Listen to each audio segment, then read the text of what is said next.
Hi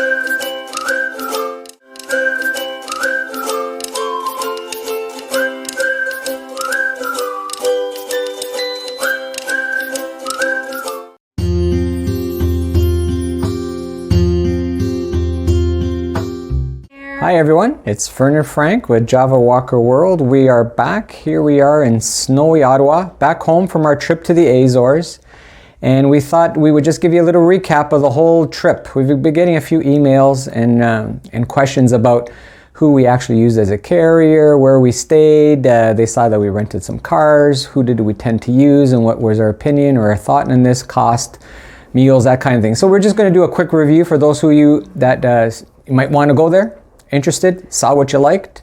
If you haven't seen them, please go back to our videos. It gives you a chance to sail through or walk through the islands in the comfort of your own home and see what there is to offer in the Azores. And for those of you who don't know who we are, we're Fern and Frank with JavaWalkerWorld.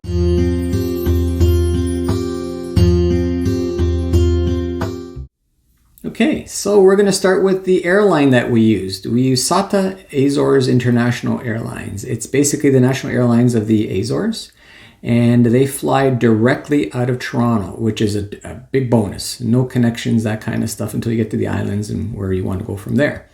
It was a 5-hour and 40-minute flight, which was great.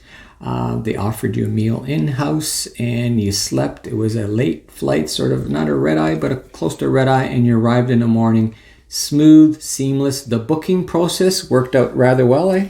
Yeah, the booking, I decided to go directly by phone and calling Sata directly. They have an office in Toronto. I'm sure they have an office in Boston as well for those people in the US. And we just booked right on the phone.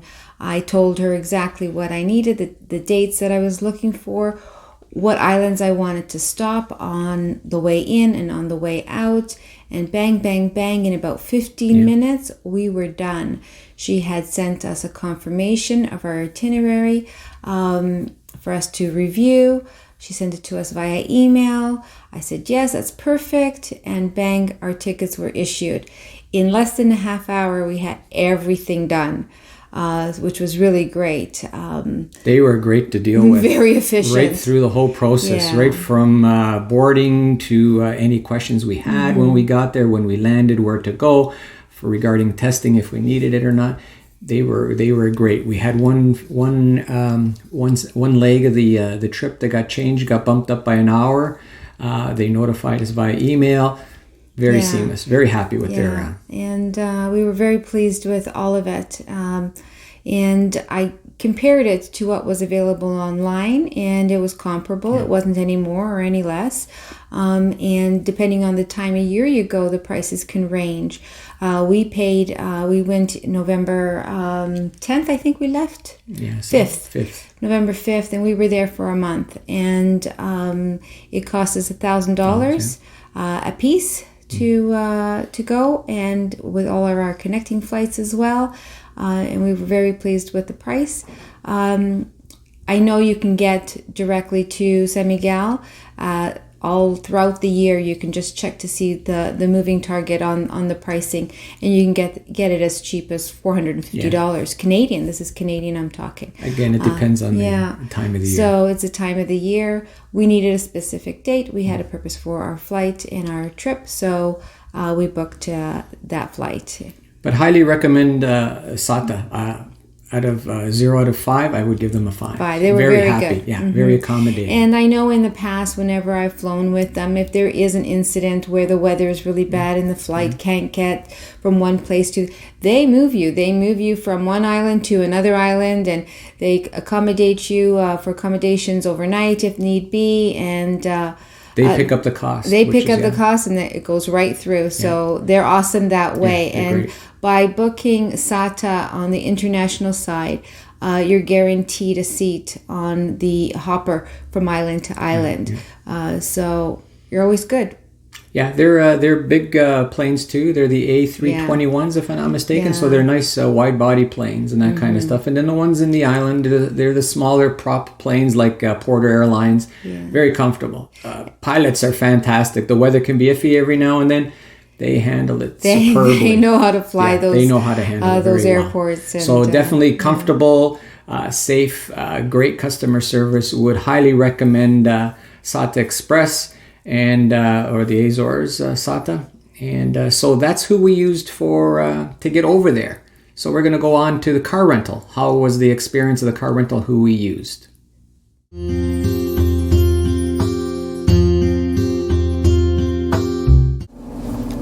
Okay, so now we're going to talk about car rentals. On our trip, we wound up booking 4 different car rentals on 4 different islands.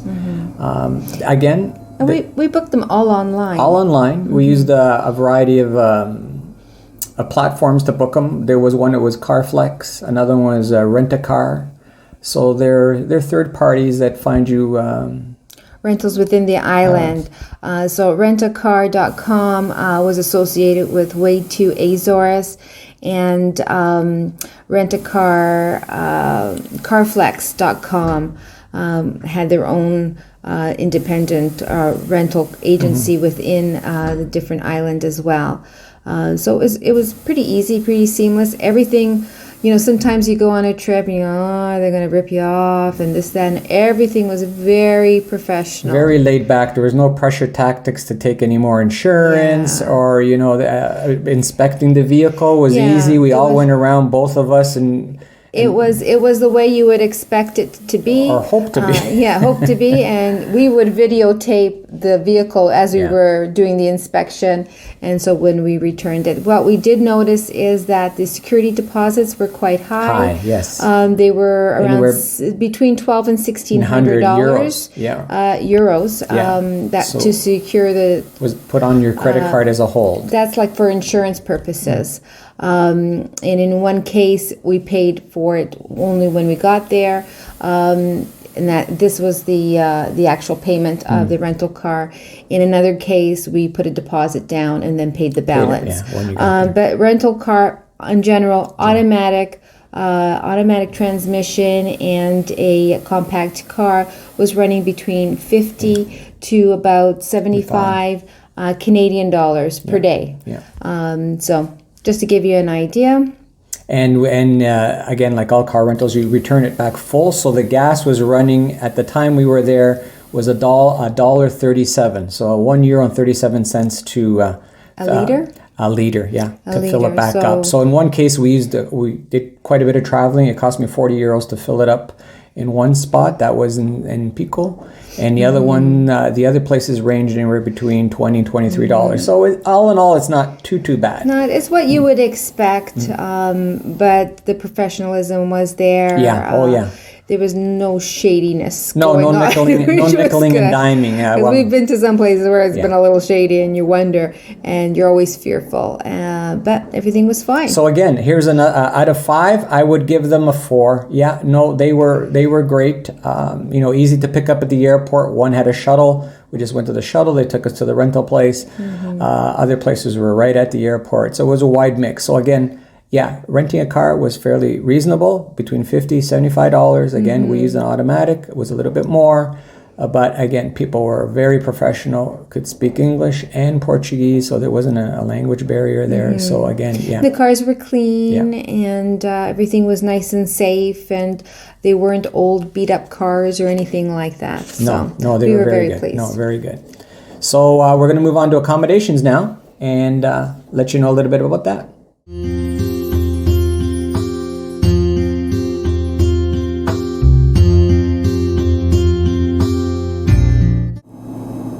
Okay, so now we're going to discuss accommodations. We've had people were asking us, those places look really nice where you stayed, what maybe the cost might have been, where were they located. So in the whole trip, we stayed in 3 different hotels, and the 4th was actually family. It was my mother-in-law. We stayed with her for an extended period of time. So that was free. That was free. That was good. So the other 3 accommodations was on Terceira. We stayed at the Hotel Caracol, and then we went in Sao Miguel. We stayed at the Casa das Palmeiras, and then in Faial we stayed at the Azorin Faial Gardens. That one's a mouthful. That one's a little hard. It doesn't roll. That name doesn't roll off your tongue that easily, but And Azoris, they spell it differently, A-Z or Z-O-R-I-S, Faial Gardens. But it was really nice. Yeah, they were all good. We tried to pick places that included breakfast, which would save you on a meal over the course of a day. Yeah. And the meal and the breakfast were very nice. Oh, you had basically everything you could imagine to pick from. And all the standards that you would expect in North America, you found there, free Wi-Fi and all of everything. The one in Hotel Caracol in Terceira and the Azores Faial Garden in Faial were more of a traditional hotel, where the one in San Miguel, Casa dos Palmeiras, was more of a boutique hotel. And we found that extra special. A little bit more personalized, just a little bit more quaint. The architecture was more traditional, just like if you wanted to have those, like you see on TV, those romantic places that you stay at, that kind of stuff. It was really special, and they made it special for us. You know. So I would say out of the accommodations, what would you say? I would say a 4 or 5. Out of 5, again, they were all accommodating. Everyone was very helpful. Handling. And I think at that time of the year, the prices run about $80 a night, which wasn't that unreasonable. We got it at a really good rate because we used our AirMiles. So, like for example, the 3 nights we stayed in San Miguel at the Casa dos Palmeiras, it only cost us $32 Canadian for the 3 nights, and that's because we're just paying the taxes on the accommodations. So, if you do have any AirMile programs, Aeroplan, AirMiles, that might be something you might want to look into. We find that they best work for us. For accommodations. To use our AirMiles on accommodations is key, and it allows us to actually use our AirMiles. We don't find it all that great to use it on anything else, but value for your points, definitely in accommodations. So again, accommodations were great, all centrally located. They have tons of other accommodations there that you'd be able to find. These are just some of the ones, or the 3 or 4 that we used, and we highly recommend them. So the price range is fairly reasonable. And one thing I did, we spent 3 nights in Sata, 3 nights in San Miguel, and 1 night in Faial. And I wish we could have stayed longer. Easily a week or 2 on each of those islands would have allowed us to just do more hiking, which is what we like to do. And these are all things that take time because you're there to appreciate the nature and so forth. And sometimes you feel a little bit rushed because you're there for 3 days. You want to take it all in, and so you find yourself driving around and looking for the hot spots to see and so forth, so you can take it all in. But really, if you can spend more time there. They're the big islands, so there's a lot more to see than, say, the smaller islands, which are a little bit less populated. And still, to get to know a place, you need to spend a little bit of time. But you can easily do it in a couple of days, and some people just have an overnight, one night. So, take a cab, take a chartered tour or something like that, and just see what you can see, because it is all of the islands are unique and beautiful to each other, yet similar to each other. So we try to show you a variety, so it didn't look so repetitive. So I hope we achieved that for you. So hopefully that gives you a bit of an idea. They were fantastic. So next will be our meals, what that was like. And, so stay with the variety. us. So stay along.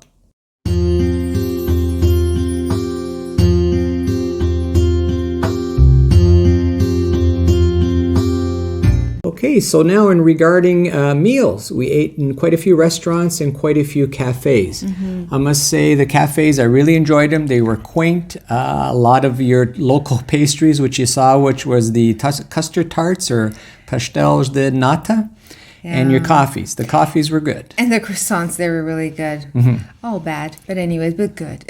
All in the same breath. Lots of coffee to pick from, which they call the gallon or the gallon, which is very nice, which is sort of a latte.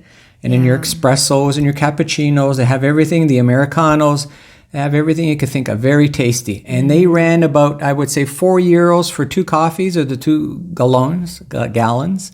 and two pastries. Galonge. So it would hit the spot in the morning just for a light breakfast or an in-between meal treat. And again, they were all really good. Now the restaurants, a variety to pick from and a variety of price points. Everything from, I would say, $21, I think we paid, up to 40. 19 euros, right? Euros, sorry. Euros. All in euros. This is all in euros.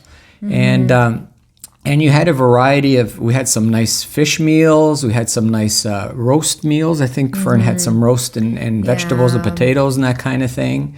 And like they say, they tend to always put bread and cheese on your table, or a little side thing of olives and that kind of stuff for you to snack on with butter. And so very nice. So the price points are reasonable based on what you tend to eat. One of the comments we got was they asked if wine is actually that inexpensive in Portugal. They had heard about that, people on the continent saying this, or people traveling.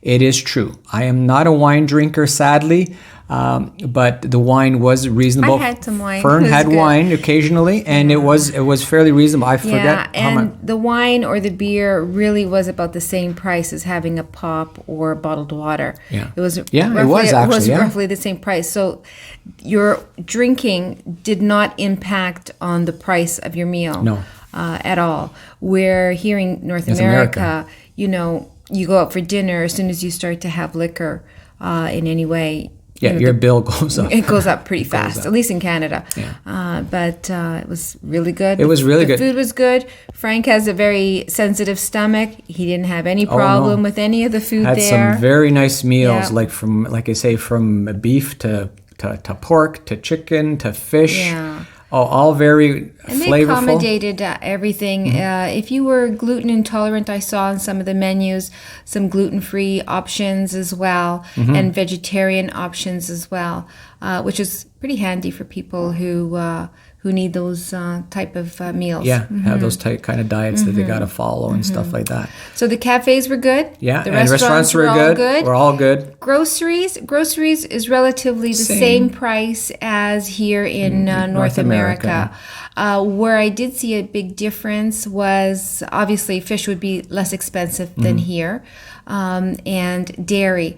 Dairy was very reasonable, and I guess especially the cheese. The cheese and milk was very inexpensive, and in comparison to Canada. So. Now they have some really good cheeses, I must admit. So if you're a cheese lover, there's a variety to pick. There's Ilha Azul, there's St. George cheese, and on and on and on. And it is you can buy for €8. You could buy a nice Ilha Azul cheese. Yeah. Here, from Faial. You're probably looking at $20 or $25 kind of thing. So there's a big difference. So there is. It's very good, and the fish is very fresh. Can't be any fresher. Yeah. The fish is very good, and even the beef. The beef there, I guess, because the beef comes from cows that are grazing on fields that are near the ocean. And I don't know if it's the extra salt in the air or what. The salt very, mist. Very tasty. Yeah, there is, you do notice that. The meals or the beef does have a, I don't know what, it's hard to explain, but you notice a difference on it, which is it's very nice. It's a very nice taste. Very nice. So otherwise... Yeah, again, we keep praising it because everyone is very accommodating. Again, they spoke English, they spoke Portuguese. The menus were in both languages. If you have a language barrier on what to order, what not to order. Actually, everybody in the hospitality industry spoke English. Yeah. And they would actually ask you, would you prefer me to speak to you in English or Portuguese? And some people who are trying to learn Portuguese, they want that challenge, and they want to be spoken to in Portuguese. For us, it's easier if they speak to us in English, obviously, but we can manage a little bit in Portuguese. Yeah. So again, all in all, 4 to 5 out of 5. They're. And in conclusion, our recommendations are. You will love the Azores if you decide to go. We highly recommend it. We were born here. Our parents were born there. So we've visited back a number of times. But I must say, this last trip, we got more of an in-depth perspective of the islands. In the past, we pretty much just went to our parents' island and did the family thing. and just hung around there and stuck around there. This time we actually got to explore a number of other islands on our own at our pace. And we still found that it was a little bit rushed. We would have, again, like Fern said, it would have been nicer to have a little bit, but you got to experience the culture in a different aspect, mingling amongst them, like again, renting a car amongst them, going out and eat amongst them, groceries, that whole kind of thing. So I hope this video has helped you a little bit. If you do want any more, please keep sending some comments or some emails. We'll answer, as best as we can. Again, just look down in the description below for some extra detail. Yeah, we'll throw in those hotels and those car rental places and maybe some Sata information that might help you out. Hopefully this is a destination at some time in the future that you might want to try out. And if you haven't seen our previous videos, please do. There's a little series on the Azores on our trip, which hits 4 islands and meals, and it shows us renting the car and the meals and that kind of thing. So please give it a look-see. Give us a thumbs up. Subscribe would be much appreciated. And keep following us. There will be more to come. I know we're back in Ottawa, but we're going to keep bringing you some videos. And back in a COVID situation, protocols and so forth, but we will try to fit in some interesting videos, travel-oriented, coffee-oriented, and walking-oriented. So please keep watching. We greatly appreciate it. So see you on the other side, the next video. Take care. Take care. Bye-bye.